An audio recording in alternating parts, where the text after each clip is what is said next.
Upon graduation from West Point in the top 10% of his class, Major Ben Richards was treated as a top Army officer.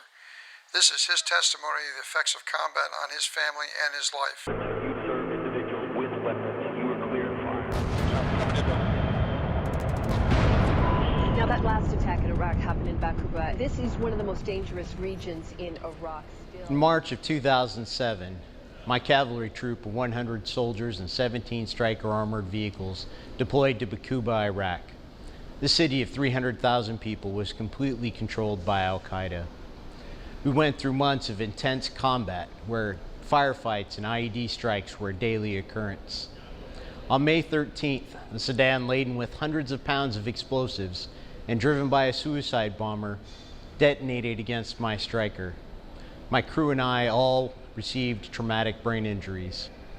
The following September, we returned home to Fort Lewis in one piece, but not entirely whole. It was like a part of me was still missing.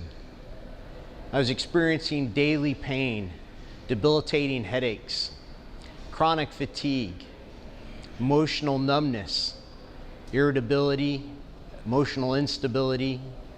Cognitively, I had problems with memory and executive functioning. I couldn't multitask, and tasks that had been simple before were overwhelming. I was screened for traumatic brain injury. The tests were superficial, and the Army ruled that I did not have a traumatic brain injury. All of my problems were due to post-traumatic stress. A few months later, the Army sent me to Georgetown University to pursue a master's degree. Despite my previous academic performance, the work was overwhelming, and by the end of the first year, I was directed to withdraw from classes due to academic deficiencies. I did my best to complete my duties, but the burdens of my invisible injuries became too much, and eventually I broke. But it wasn't just me that was suffering. My wife and children were also paying the price for my service to the nation. The Army sent me to the National Intrepid Center of Excellence in Bethesda, Maryland, where I was evaluated and treated for traumatic brain injury and post-traumatic stress. The Army also initiated a medical evaluation board, which led to my retirement a little more than a year later. At the time of my retirement in August 2012, I had been provided with the best treatment and care available for traumatic brain injury and post-traumatic stress injuries, but it was not enough. The promise of a new normal increasingly felt like a lie. I felt like a failure. I felt hopeless. All right. Good morning. Your name is?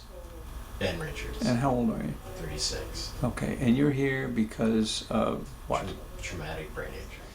Shortly after I retired, I was referred to Dr. Paul Harch in New Orleans for hyperbaric oxygen therapy for my traumatic brain injury. After 30 days, I began to notice substantial improvement. After 40 treatments, I returned home where my teenage daughter proclaimed me healed. This is a picture of Ben's brain. The holes are areas of significant reduction in blood flow that are a result of the traumatic brain injuries that Ben experienced. And you can see them here in the front. They're also the areas that are typically injured in traumatic brain injury. This is Ben's brain scan after hyperbaric oxygen therapy.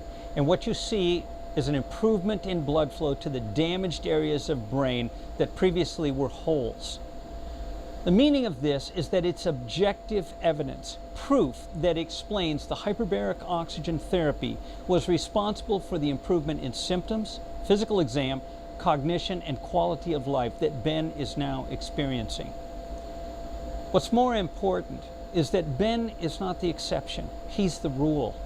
He is the 150th or so patient with chronic traumatic brain injury I've treated in the last 24 years perfecting this protocol. Nearly every one of them have experienced significant improvement like Ben. What it says is that hyperbaric oxygen therapy works for chronic traumatic brain injury.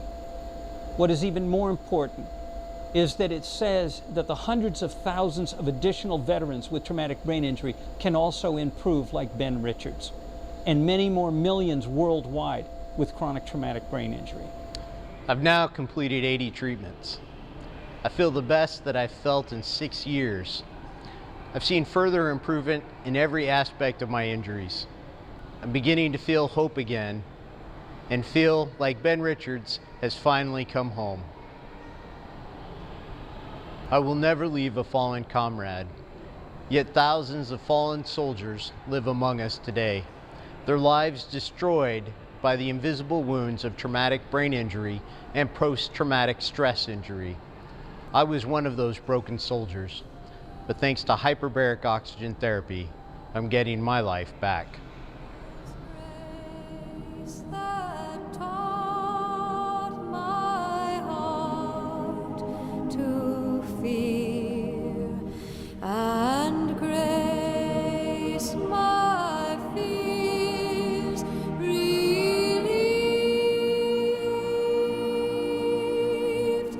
How precious did that grace appear, the hour I first believed.